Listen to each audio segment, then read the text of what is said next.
Hi everybody. Well, it's been pretty rainy here, and we just got a break in the rain, and so that means it's time to do this week's video. Get ready.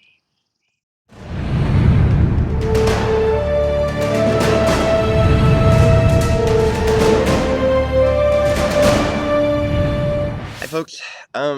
Today I want to talk about something that's something that gets brought up now. I hear it more lately, given the events that are going on in the Middle East. With the terrorist acts and activities in Syria and Iraq and ISIS or ISIL. And uh, it, these guys, they have an agenda, but the way they are able to manipulate people is they use religion, and they use specifically one doctrine, and that's their last days doctrine.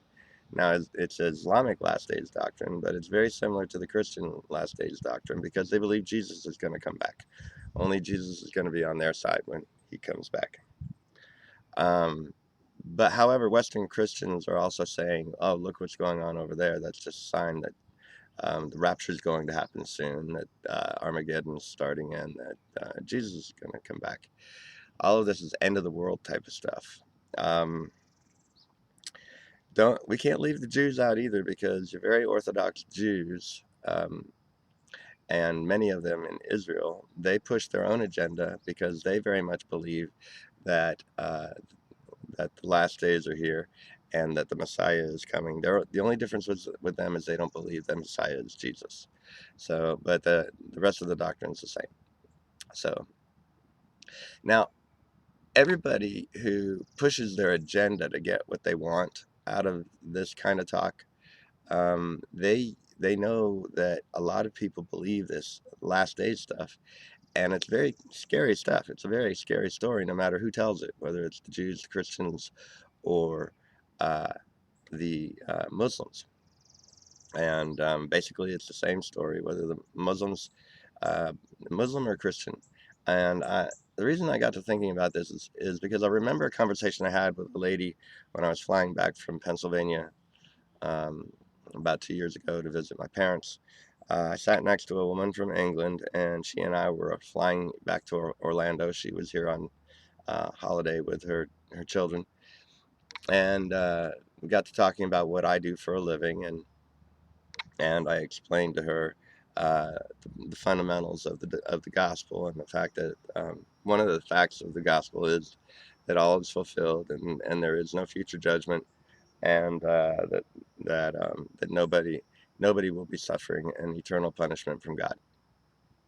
And she said, "Well, you need to tell the Christians and the Muslims. They both need to hear that because both of them are preaching that Jesus is coming back, and because of that, they um, they use fear to manipulate people with." She told me she's a Muslim, but she's what you call a secular Muslim. She's Muslim in faith only, not in practice or anything like that. She's very much a modern woman, and but she's right. She's right. She sees what they do. They use these very scary stories about so-called last days that we are in them. Now, Jesus talked about the last days, and he talked about what he was here to do. The last days were always to be the last days of the old covenant, or the covenant with Abraham. And that covenant was signified by the law. And Jesus said he came to fulfill the law and the prophets. And that's what he came for the first time to do. See, according to Christian and Jewish and Islamic last days doctrine that they're spewing right now, it's Jesus is going to come back and then create a new covenant where there's going to be peace. But the prophecies that Jesus said he came to fulfill that first time were the prophecies about the new covenant. And in Isaiah, that covenant is referred to as the covenant of peace. And that's the peace covenant that was to come, that Jesus was to bring by fulfilling the old covenant, which was signified by the law and the prophets. And he said, "This is what I am here to do now." He did talk about coming again. He talked about that a couple of times. But what he was talking about was coming back from the dead He did that too. See, Jesus came back, and that signified the work was done, and then he left.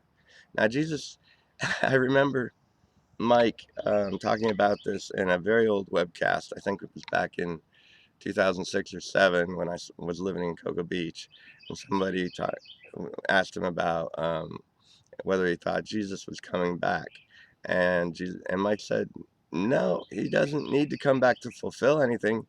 It's all finished." Now, Jesus can come back as many times as he wants to, but he's God.